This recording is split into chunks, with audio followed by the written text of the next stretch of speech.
Olá, bem-vindos a mais uma análise. Hoje a gente vai mergulhar em 3 capítulos de Gênese, que juntos formam um painel narrativo, sabe? Uma peça única que mostra uma transição de gerações importantíssima na história dos patriarcas. E a história já começa com tudo. Não é com uma promessa, não. É com uma prova de fé que é, assim, chocante, dramática. Ela bota em xeque simplesmente tudo que tinha sido construído até aquele momento. Essa é a ordem que Abraão recebe. Pense no peso disso. É um comando que parece contradizer, não, ele contradiz diretamente cada promessa que ele já tinha recebido sobre o Isaque, sobre ele ser o herdeiro de uma grande nação. E aqui tem um detalhe fundamental. O próprio texto já nos dá a chave de leitura desde o começo. A palavra hebraica usada é nissá. Isso não é sobre uma tentação para o mal, mas um teste. Um teste pensado para revelar o que de fato estava no coração de Abraão. A narrativa, de propósito, desacelera nesse ponto. Ela nos faz sentir o peso emocional dessa jornada. 3 dias de viagem, praticamente em silêncio total. A frase que se repete, e caminhavam os dois juntos, só aumenta essa sensação de unidade e de uma tensão quase insuportável. E aí, no meio desse silêncio pesado, vem a pergunta de Isaac. Uma pergunta tão comovente, que corta o ar e joga a tensão dramática lá no alto. É o momento em que aquilo que não estava sendo dito, de repente vem à tona. A resposta de Abraão? Hineni, eis-me aqui. Essa expressão aparece 3 vezes nesse capítulo. E ela é poderosa. Demonstra uma prontidão, uma disponibilidade total, mesmo ali, no meio da maior crise de toda a sua vida. Bom, vamos agora para o clímax dessa prova. Ver como essa história se desenrola e chega numa resolução que, bem, ninguém esperava. E essa comparação aqui ilustra de forma brilhante o ponto teológico central. De um lado, um pedido divino devastador, do outro, uma provisão divina ainda maior. É aqui que nasce, na prática, a ideia de substituição. Por isso, Abraão chama aquele lugar de "o Senhor proverá". E esse nome vem da ideia de que Deus vê a necessidade antes mesmo dela acontecer e age para suprir essa necessidade na hora exata. Ok, mas a pergunta difícil continua no ar, não é? Um Deus bom, de fato, pediria um sacrifício humano? Essa é uma questão ética profunda, e o próprio texto parece construído para nos dar uma resposta. Então, o ponto crucial é o seguinte: a narrativa funciona em 2 frentes. Primeiro, para revelar a fé de Abraão e, ao mesmo tempo, para condenar de vez o sacrifício humano, mostrando que Deus providencia um substituto.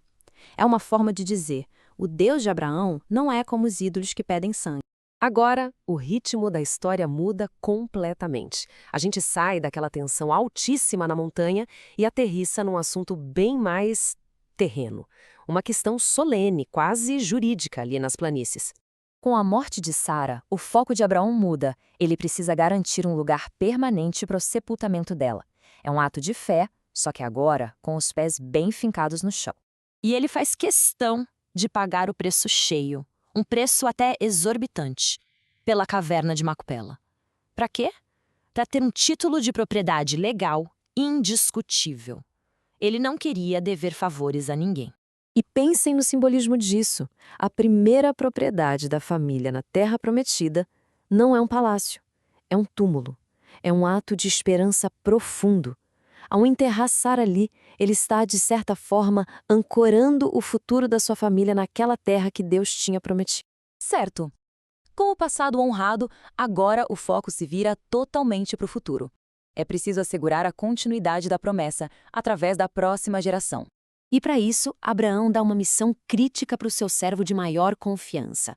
A tarefa tem passos bem claros. Encontrar uma esposa para Isaque, mas não qualquer uma. Tinha que ser alguém do seu próprio povo para preservar a identidade da aliança. E aqui a gente vê um contraste muito interessante. A orientação de Deus muda completamente de estilo. Sai de cena aquele comando audível, direto, e entra uma providência silenciosa, que vai agindo através das ações humanas, dos eventos comuns do dia a dia. O sinal que o servo pede em oração não é sobre beleza, é um teste de caráter. E a atitude de Rebeca, de se oferecer para dar água para 10 camelos, gente, isso era um trabalho físico enorme, e revela na hora o espírito de serviço e a bondade dela. E com esse sim decisivo, Rebeca escolhe, ativamente, fazer parte dessa história. A vontade dela é fundamental para que a promessa pudesse dar o próximo passo. E assim a narrativa se fecha, amarrando as 3 partes desse tríptico de uma forma muito coesa, mostrando como a promessa foi, primeiro, testada, depois ancorada na terra e, por fim, continuada. Vimos então como esses 3 painéis se encaixam perfeitamente. A promessa foi provada, foi ancorada e, finalmente, teve sua continuidade assegurada. A lição que fica desse recorte da vida dos patriarcas é bem clara.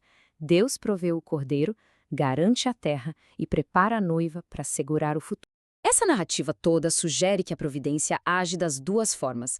E a questão que fica para a gente pensar é: onde será que a nossa fé é moldada de forma mais profunda? É no topo da montanha, no evento dramático, ou é na jornada silenciosa e fiel do nosso dia a dia?